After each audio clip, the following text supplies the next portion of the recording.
Happy New Year, guys. And breaking news this morning. Moscow responding after the Obama administration imposes sanctions for its cyber meddling in the presidential election. Welcome to the very last America's Newsroom of 2016. And what a year it has been. Boy, it has. Unbelievable. And it just seems to be speeding up as we end it. I'm Heather Childers. Bill and Martha are off, hopefully celebrating the new year. As well they should. Been a long year for them. I'm Leland Vittert. Nice to be with you. Well, the Obama administration expelling 35 suspected intelligence operatives and their families, giving them just 72 hours to leave the country, as well as targeting Russian intelligence agencies and companies. It is one of the biggest diplomatic confrontations between the U.S. and Russia since the Cold War. And all of this coming just 3 weeks before President-elect Trump takes office. Our bottom line is that what Russia has been engaged in over the last few months and years is unacceptable. It's outside the norms of diplomatic behavior, and the president is sending a message today to tell them to cut it out. Caroline Shively is live for us at the State Department. Caroline, any retaliation from the Russians so far? Apparently not, Heather. After all the tough talk and even the threats we heard yesterday from Russian spokesmen, today Russian President Vladimir Putin came out and said they will not be sending any of our diplomats home. Here's his statement, quote, "We will not create problems for U.S. diplomats. We will not expel anybody." Now that's unusual because in past cases when we've kicked the Russians out, they have done a tit-for-tat expulsion of our diplomats. Putin also said in that statement, though, while they have the right to retaliate, they are waiting for the Trump administration to get into office before they make any decisions. Now, it's important to remember this is just an executive order by President Obama. Mr. Trump, as soon as he walks in the door on January 20th, he could roll it back, he could soften it, he could change it any way he wants. And that apparently is what the Russians are hoping for, at least. Here's his spokesman, Putin's spokesman, Dmitry Peskov, saying, quote, "We think that such steps of the U.S. administration that has 3 weeks left to work are aimed at two things: to further harm Russian-American ties, which at a low point as it is, as well as obviously deal a blow to the foreign policy plans of the incoming administration of the president-elect." Heather? It's interesting because the Russian Foreign Ministry, we reported this morning, had actually recommended that they expel the U.S. diplomats from Russia. So he's going the opposite direction. What is next for the U.S.? What's the next step for us? Well, the State Department, as of noon, has told Russia there are two compounds that are going to be off limits for them. There was a compound in Long Island as well as one near us here in Maryland. U.S. officials believe that was used for intelligence gathering. Also, the 35 diplomats and their families have until Sunday to get out of here. The Trump administration doesn't seem impressed with these actions. It is unprecedented for us to expel as a nation that many operatives over such a short period of time. But at the same time, you know, the GRU, where these operatives are, they don't really travel here. They don't keep their assets here. So one wonders, you know, what the teeth of the sanctions really are. Mr. Trump says he will meet with U.S. intelligence officials about this topic next week. Heather? All right. Caroline Shively, what a way to begin the year. Thank you so much.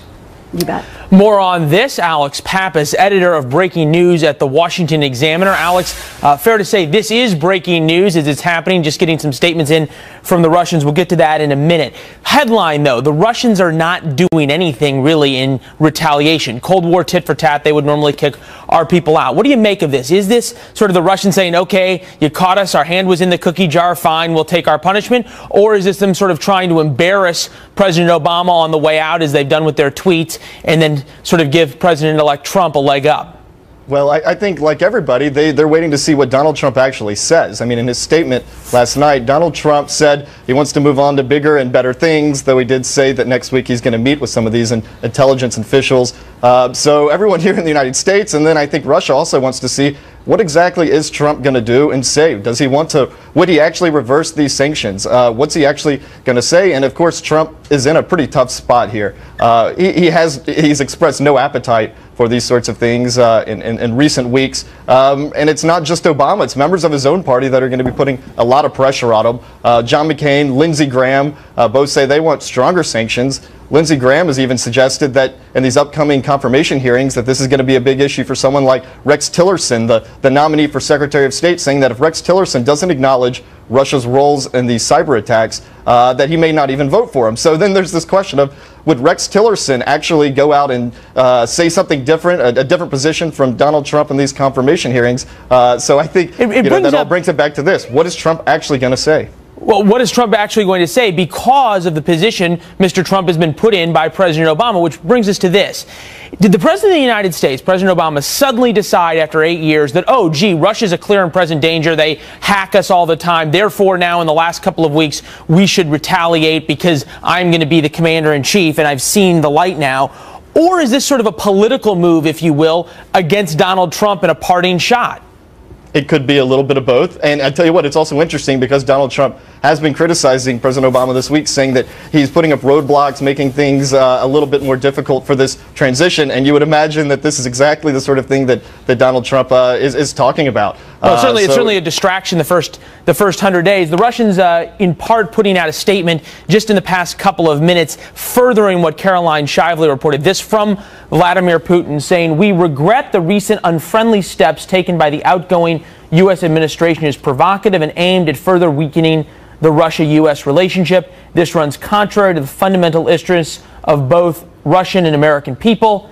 Considering the global security responsibilities of Russia and the United States, this is also damaging to international relations as a whole." Now, that's the statement. Let's look at the tweet of what the Russians put out yesterday. This came from the Russian embassy in the United Kingdom. President Obama expels 35 diplomats in Cold War deja vu, as everybody and American people will be glad to see the last of this hapless administration and lame duck. You can't imagine that GIF was an accident. Yeah, and so obviously the Russians are saying right there they want to see what Donald Trump's going to do, and they think Donald Trump could be different from President Obama. I mean, it is interesting that that Trump does seem to be reticent here because he thinks it's an attack on his legitimate win as President of the United States. He thinks that if you acknowledge that Russia was doing these cyber attacks to try to hurt Hillary Clinton and help him, that means he didn't win. But I do think Trump could come out here and make an argument and say, I condemn cyber attacks, but at the same time point to something that came out in those emails that WikiLeaks put out that hurt Hillary Clinton, that made someone not vote for Hillary Clinton because of something they saw in that emails. I still have a hard time pointing to one specific thing in any of those emails that came out. Yes, it caused chaos. It hurt Debbie Wasserman Schultz at the DNC. It embarrassed Podesta. But what did it do to actually change the election? Well, to that point, and quickly here, though, it seems as though President Obama is essentially acknowledging that the Russians succeeded in doing what they've long done in other countries, which is try to undermine the democratic process to whatever end it may be.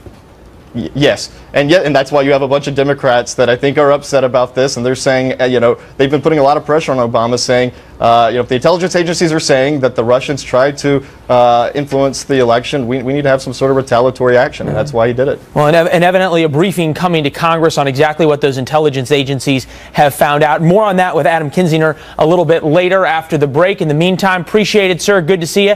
Happy New Year to you and yours.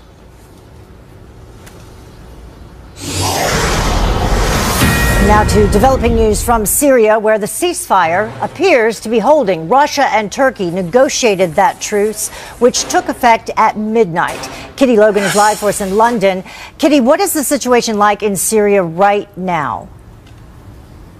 Well, Heather, that ceasefire just came into force at midnight local time. It is largely holding, though there have been some isolated reports of clashes overnight. What we're hearing from Syrian monitors is reports of fighting near Idlib almost immediately after that ceasefire started last night. And some 12 hours later, there were clashes north of Damascus. Not clear how that started, but Syrian government jets are said to have carried out several airstrikes in response. And observers also say that helicopter gunships were deployed. Elsewhere, there is said to be relative calm. Now, of course, the Syrian president himself announced this ceasefire yesterday in a deal brokered by Turkey and Russia. It's the third formal ceasefire in this long-running conflict. It doesn't include ISIS, but several Syrian opposition groups signed up for it.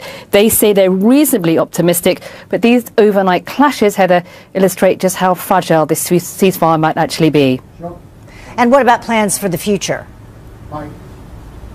What we're hearing from Russia is that there's set to be a further round of talks in Kazakhstan in the near future. No date set for that. Of course, Russia played a key role in brokering this ceasefire. For the first time, the US wasn't included in any of these talks, but the Russian foreign minister says that may change once the new president takes office. But this current ceasefire will have to hold firm before the next round of talks can take place. Heather. All right, Kitty Logan, live for us from London. Thank you.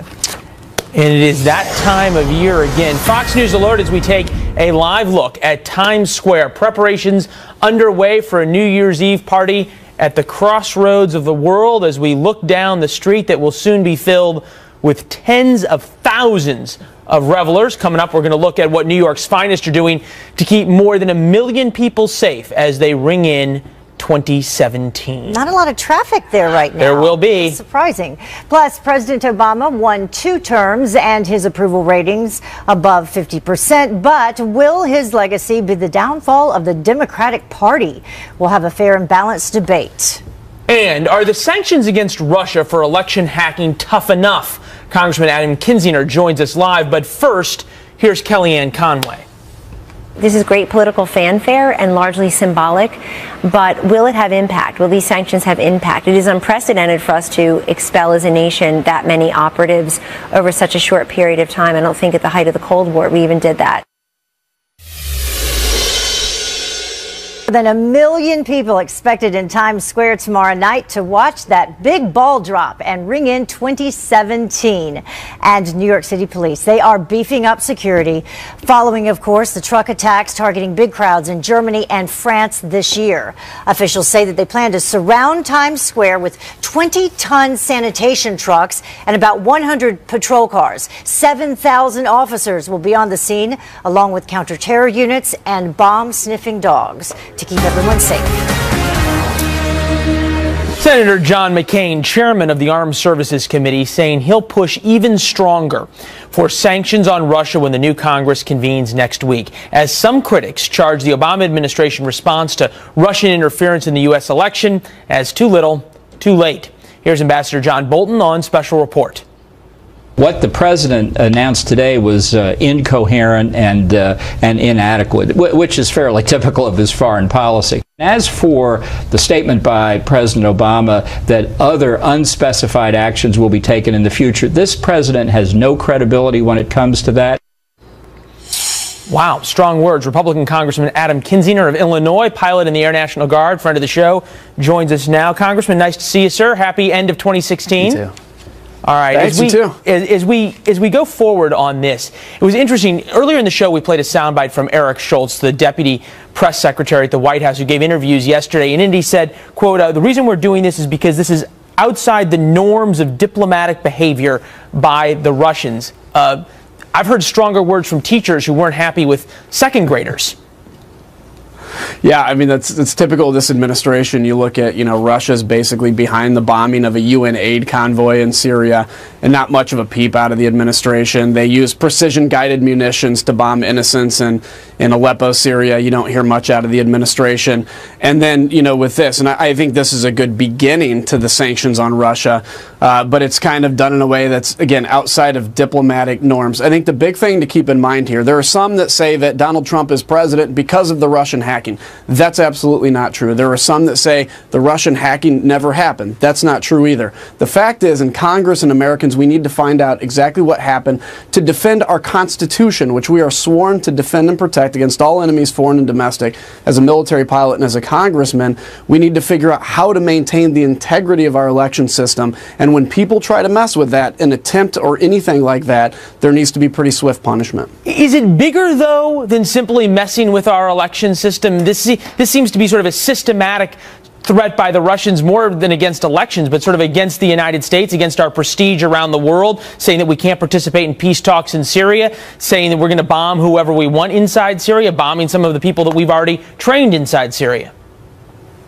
Yeah, well, look, they're in eastern Ukraine right now, and we still won't give offensive weapons to the Ukrainians. They still occupy part of Georgia. They're messing with the Baltics. Yes, I mean, this is Russia advancing until they hit a real red line, not a fake red line, and they haven't hit that yet. So I think, you know, the big thing to keep in mind is I personally don't think the Russians... a real red line, obviously we know that President Obama has drawn a lot of red lines, and they haven't met very much. President-elect Trump seems to be not really interested in drawing a red line with the Russians. He seems much more interested in making friends with them. Is that going to work? Well, I think and hope that changes. I mean, it's one thing to say we want to engage the Russians and have conversations. You think and hope that Mr. Trump's policies change?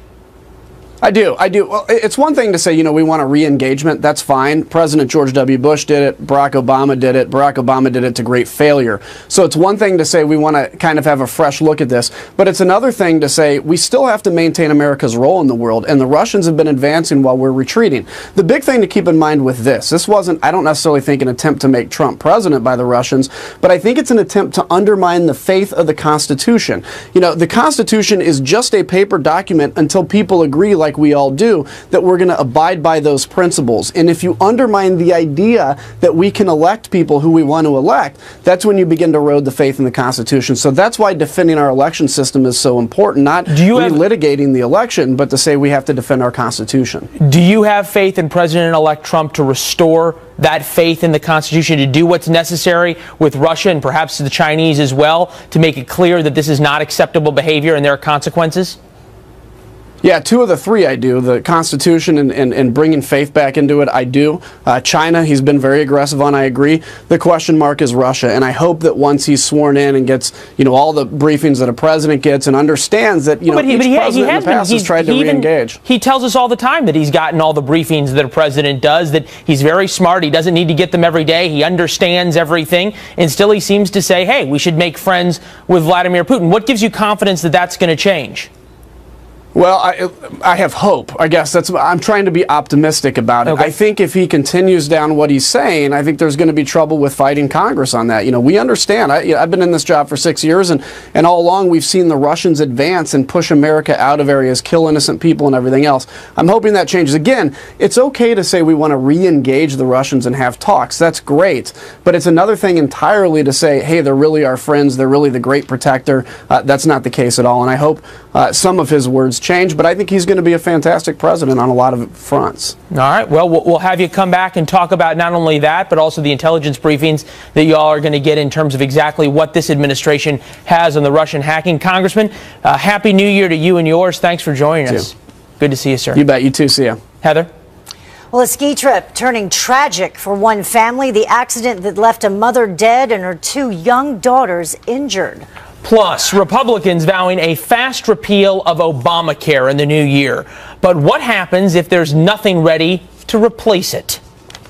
If we don't get rid of Obamacare, it will destroy health care in North Carolina and all over the United States. It will be the end.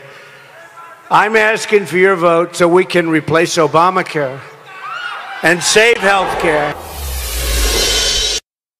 A holiday ski trip turning tragic for a Texas family this Christmas week when a 40-year-old woman and her two daughters fell 20 feet from a chairlift at a small Colorado ski resort.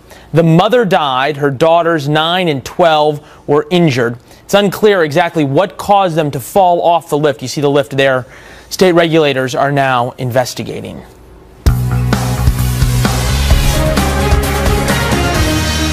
We will repeal the disaster known as Obamacare and create new health care, all sorts of reforms that work for you and your family. And we are going to be doing it properly. And we will not spend $5 billion for a website. President-elect Trump and the new Republican-controlled Congress promising a quick repeal of Obamacare, but they haven't yet announced any detailed plan for exactly how they're going to replace it, leading to questions about how easy it will be to unravel a very complex system that has been in effect for several years. Joining me now is Gene Marks. He's a CPA with the Marks Group and a columnist for The Washington Post. Thank you so much for joining us today. Hey, Heather. So we just heard the president-elect say, you know, we're not going to spend $5 billion or what on a website, but do they know much beyond that as to what they're going to do?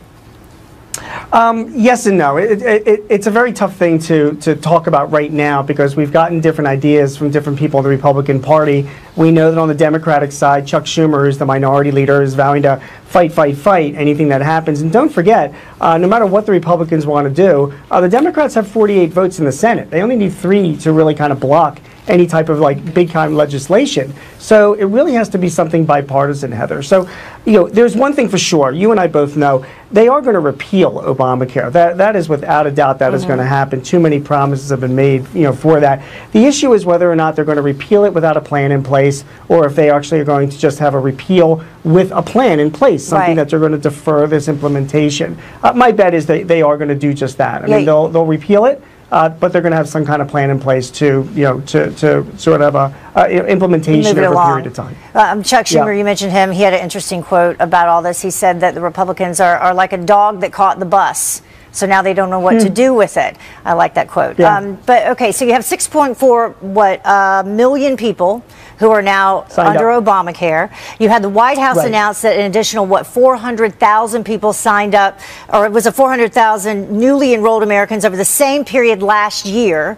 So now that the numbers are increasing, will that give Republicans pause when it comes to replacement?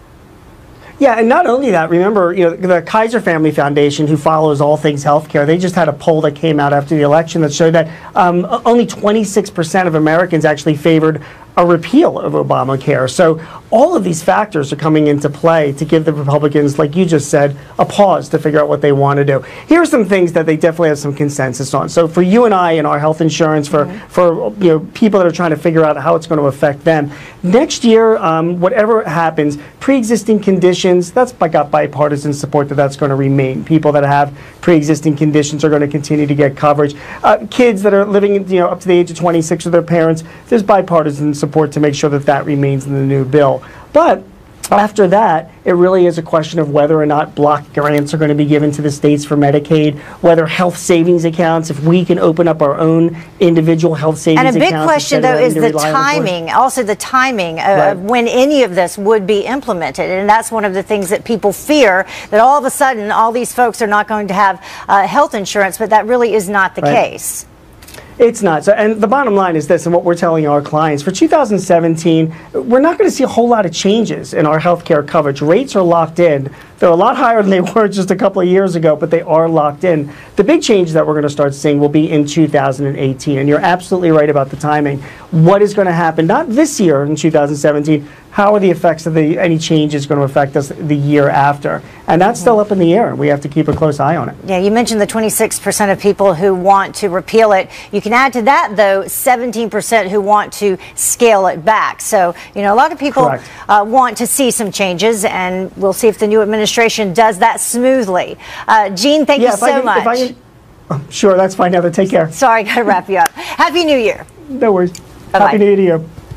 And just in time for New Year's, a powerful nor'easter slamming New England, dumping nearly 2 feet of snow in some places, and as you can tell, making a giant mess on the roads. Janice Dean on deck with the latest on the storm's path. Plus, Cold War level tension between the U.S. and Russia. We will hear from the Trump team about the president-elect's response to the new sanctions. But first, a memorable moment from the presidential debates. Remember this? Look, Putin, from everything I see, has no respect for this person. Well, that's because he'd rather have a puppet as president of the United States. No puppet. And it's pretty clear. You're the puppet. It's pretty clear you won't admit that the Russian. President-elect Donald Trump about to inherit a giant foreign policy issue. New sanctions slapped on Russia. The Obama administration retaliates for Moscow's cyber meddling in the presidential election. And Mr. Trump suggesting that it's time to turn the page, saying, quote, "It's time for our country to move on to bigger and better things. Nevertheless, in the interest of our country and its great people, I will meet with leaders of the intelligence community next week in order to be updated on the facts of this situation." And Boris Epstein is Director of Communications for the Presidential Inaugural Committee, and he joins us now to talk a little bit more about this. Thank you for joining us, first of all. Sure. Good morning, Heather. How are you? Yeah, I'm doing great. Now, there have already been some changes today. There was earlier this morning a recommendation that Russia impose sanctions on the U.S., but then Vladimir Putin has now come forward with a statement saying that they are not going to do that. They're going to hold off until the president-elect takes office. Has he spoken about any of the new developments yet this morning?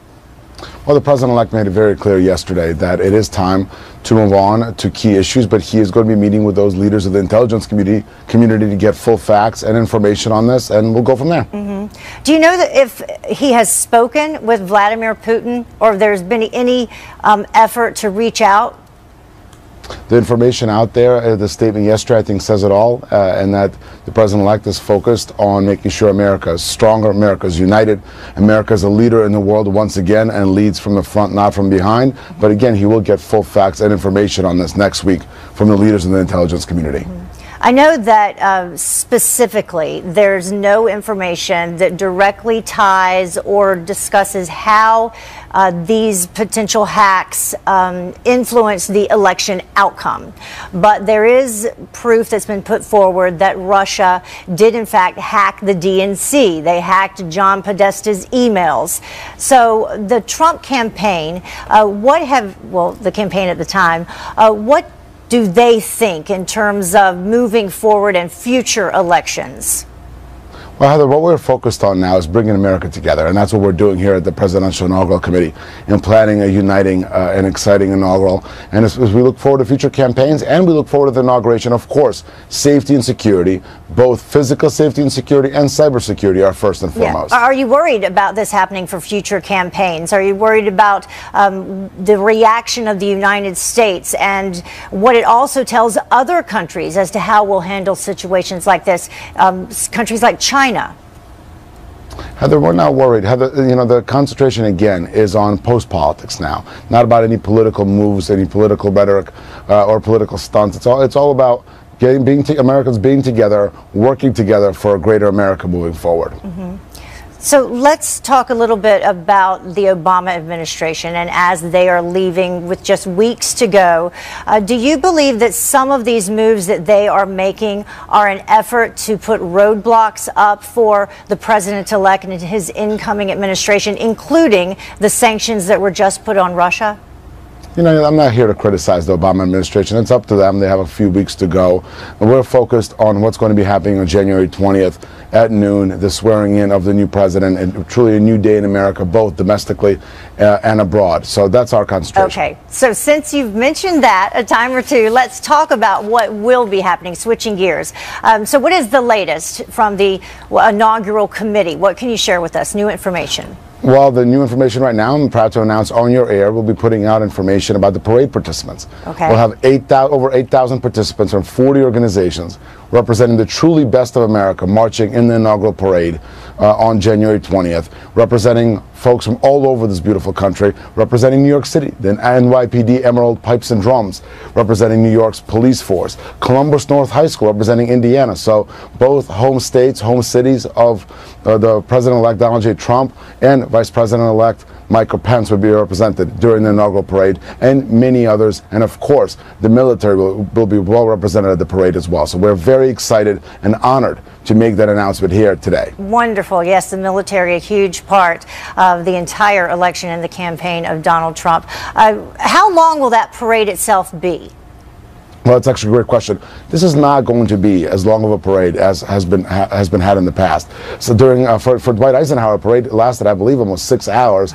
The parade in 2009 for President Obama was long, but Donald J. Trump is here to work. So this parade will be, about an hour, maybe an hour and a half, somewhere in that range. We don't have a specific time set, but it will be a representative parade. It'll be a uniting parade and a diverse parade. But again, all goes with the messaging of this being a workmanlike inaugural, because Donald J. Trump, as he's already shown in the discussions on jobs coming back to America, you saw with Carrier, Sprint, etc., on the discussions with Boeing and Lockheed Martin, making sure we're not overpaying, even for vital instances like Air Force One and F-35s. So Donald J. Trump is here to work. He's been working throughout the transition and is eager to get to work as president of this country at noon on January 20th. January 20th is fast approaching. That's right. Thank you so much, Boris. Appreciate you joining us, and Happy New Year to you. Thanks for having me. Happy New Year. Sad statistic as we end the year. Shootings and violent crime have skyrocketed in Chicago. More than 750 murders in the city over the course of 2016. That is more than New York City and Los Angeles combined. Police there now bracing for what could be a bloody New Year's weekend. Mike Tobin live from Chicago with more. Mike, nice to see you. How much worse is it this year than last? As you mentioned, the rate of shootings, the rate of murders in the city of Chicago is absolutely dramatic, and Chicago police do anticipate an uptick of violence with the holiday weekend. Spokesman says that's because you pour booze on top of this endless cycle of gangland vendettas. As of Thursday, Chicago police reported some 756 murders in the city of Chicago compared to 484 last year. That's an increase of 56%. 3,525 shootings versus 2,400 last year, an increase of 47%. An overwhelming number of the victims are black. Most of the shooting targets are documented gang members. The former Chicago police superintendent, Gary McCarthy, who lost his job in the wake of the Laquan McDonald videotape shooting, says the reason for the increase in the bloodshed is that policing has become politicized and cops are hamstrung. The politicizing of policing is ending up killing more black lives. The number of police-related shootings in this city is less than half of 1% of the shootings in the city of Chicago. So what does that mean? 99.6% of the shootings are civilian on civilian, generally black on black. 80% African Americans are dying, and it's a 90% increase from 2 years ago. Now, Christmas weekend alone, a dozen people were killed. 11 of the shooting targets were gangland vendettas, and the reason for the timing is that the gang rivals knew that the targets would be home. Leland? Unbelievable, Mike. Where is the outrage? Where are the demonstrators? We see them after police-involved shootings. They never seem to come out when there's 11 or 12 people shot over Christmas weekend. Well, they'll be out this weekend, and Father Michael Pfleger, a well-known activist from the bad areas of Chicago, is going to take the demonstration once again out of the troubled areas and take it to the glitz of Chicago's Magnificent Mile. They're supposed to haul some 700 caskets representing the people who have been killed in Chicago. I'm hoping first that we will be shamed by it and say, oh my God, this can't happen anymore. But then we will be shaken to do something. At least in the organizational stage, this demonstration is not supposed to be anti-cop. Father Pfleger, however, admits there's always a chance when you get a bunch of people that the message can get diluted. Leland? Yeah, we've seen that happen before in Chicago. Mike Tobin will be covering it all. Thanks, Mike. Stay safe this weekend. You got it. Heather? Thank you. President Obama facing criticism in his final weeks at the White House as critics argue that he did more harm than good to the Democratic Party. Our political panel joins us for a fair and balanced debate. Plus, an out-of-this-world addition to the 2016 mannequin craze. All right, challenge accepted. Wow. The jaw-dropping video. This is tough to do in zero gravity. Wow. You need astronauts to do that. Yeah, hashtag winning.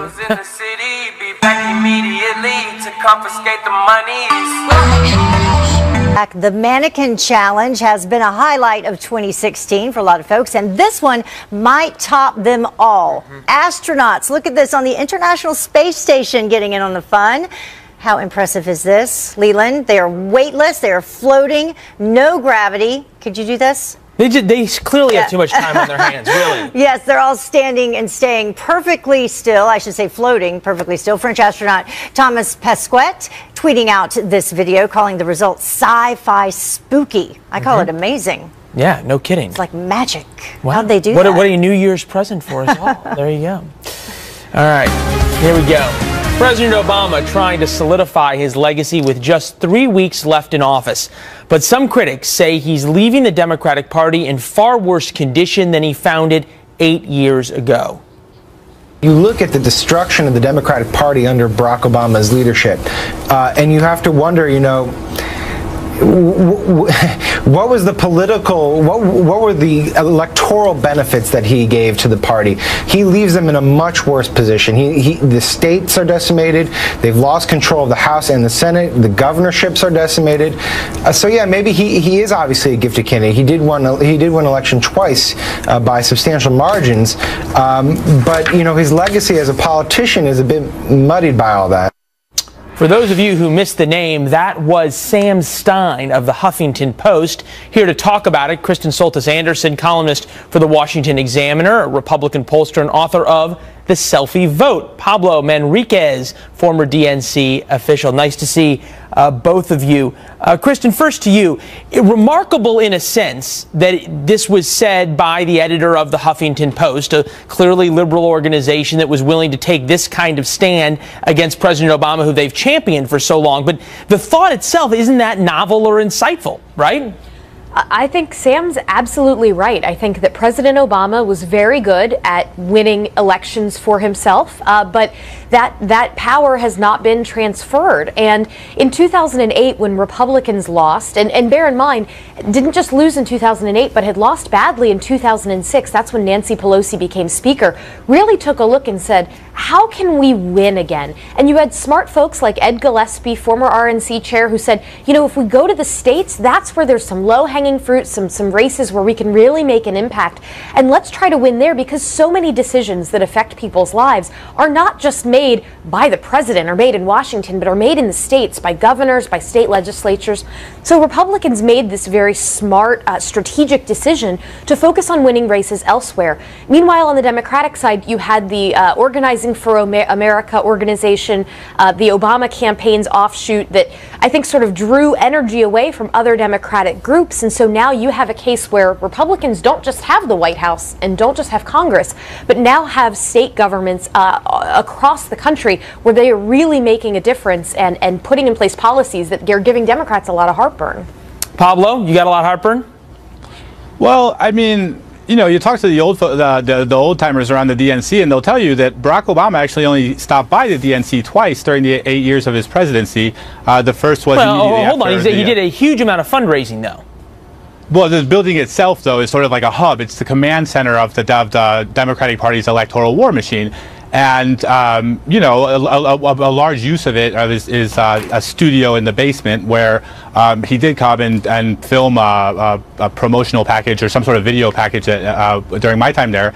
But, you know, overall, the studio is, you know, when we were there, was being held together by duct tape by a single technician who, you know, very dedicated in what he did, but it had fallen to disrepair since Terry McAuliffe had built it during the last Democratic loss to George W. Bush back in 2000. So the question I think that Democrats need to ask themselves is, what is the very question that Sam Stein asks is, what were the benefits of Barack Obama's presidency from an electoral visit? I'll ask you those questions. What were, are there any, and how did the Democrats start to put their house back together again? I mean, no, there aren't too many besides his wins. But the way that you put the House back together is you need to find the Terry McAuliffe or the new sort of fresh blood that's going to raise the money to rebuild everything from the building itself, which, you know, is in badly need of repairs, to the infrastructure across 50 states that wins elections up and down the ticket for the Democratic Party. Right now, we're seeing an uninspiring squabble for the chairmanship that isn't including any sort of like innovative ideas or new faces. Like, I'm surprised that more people from places like Silicon Valley, where we have a strong base of Democratic Party support, aren't putting out you know, sort of executives or organizers who are going to bring a new way of thinking to the way that the Democratic Party does business. You know, because obviously it hasn't worked under Obama. We've lost 1,000 races, and if, you know, and if the current trend continues, this will be a generational, you know, decline for us. Christian, to that point, how do the Republicans pivot to take advantage of this? If you want to say spike the football or twist the knife, whatever the metaphor may be, but the facts remain the same. The Republicans don't have anybody to complain about anymore. You've got the majority of the state houses, majority of the governorships, you've got the House, you've got the Senate, and you've got the White House. Republicans don't have anybody to blame anymore for the past 8 years they had President Obama. How do they make that shift? Well, I mean, they're going to have to show results. Bear in mind, though, by the way, that President Obama has been in the White House for 8 years, and that still has not stopped Democrats from blaming everything on President George W. Bush and what have you. So, you know, I don't doubt that there will be plenty of opportunities, in many cases very justified, if things are going wrong, to be able to point to the other side and say that they're why. But I do think that Republicans need to make sure that, given this incredible opportunity they have to advance conservative ideals, that they take that opportunity and that they really show results for it. people are less ideological, I think, than most political pundits and policymakers give them credit for. People just want to see their lives get better. Republicans are responsible for creating that outcome, or they're going to suffer in the next coming midterms. It was James Carville who said it's the economy, stupid. Oh, yeah. Kristen, Pablo, appreciate your time, guys. Thanks. Happy New Year. Thanks. All right. Thank Heather? you. First time in 15 years, Republicans controlling all that. Well, a major storm battering parts of the Northeast with mounds of snow coming up. Janice Dean tells us what is in store for New Year's weekend. And bulls running through the streets of one U.S. city. The video showing all this chaos when three big guys broke free. Here you go.